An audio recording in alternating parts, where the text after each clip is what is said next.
It's been over a month since the shooting here at Marjory Stoneman Douglas, and it's no exaggeration to say that in that short amount of time, a small group of students here have really taken control of the national debate around guns. We caught up with one of those students, Sofie Whitney, who tells us about the kind of pressure they're under heading into this weekend's March for Our Lives. It's been 5 weeks since it happened. How are you, Sofie Whitney, doing? I'm just keeping busy. It feels like it's been like 5 years, but also like 5 minutes since it happened.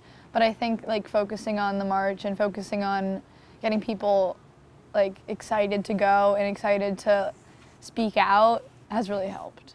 Of course, the march that Sofie Whitney refers to is the March for Our Lives. She and several classmates, now nationally recognized activists, started planning it just 3 days after the shooting. And she says the response has been overwhelming. It's safe to say it's gotten bigger than you ever expected. Oh yeah. I mean, are you intimidated by the size of this at this point? I'm excited. There's over 800 marches across the world in almost every continent. That's huge. Yeah. I mean, do you step back and think, okay, I'm still going to class here, I'm still going to school at Stoneman Douglas, but look what we've done? Yeah, I mean, it's kind of hard to believe, and I don't think any of us will really process it until Saturday. She just recently became a voting age citizen, and she hopes this weekend's march inspires others, not just in her generation, to take a fresh look at gun control and then to get out and vote. We need the adults, we need their generation to vote with us, or it's not going to be as effective. She admits that being at the forefront of a movement means the stakes for them are high. But there's also a lot of pressure now. Mm-hmm. What's that like?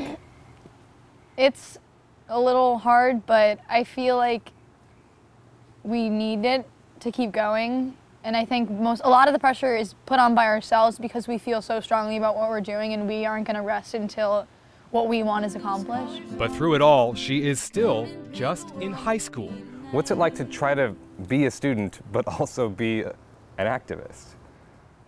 You just don't get a lot of sleep, and you try and balance them both. A lot of our teachers have been super supportive. But as to whether she'll ever fully comprehend what happened, I don't think I ever will be able to process it, because no one should ever have to, and I feel like just so much has happened that it's hard to talk about just because like no one knows how to deal with it, and we're all just trying in our own way. Yeah. Sofie, thank you. Reporting for The Now in Parkland, Florida, I'm Chris Welch.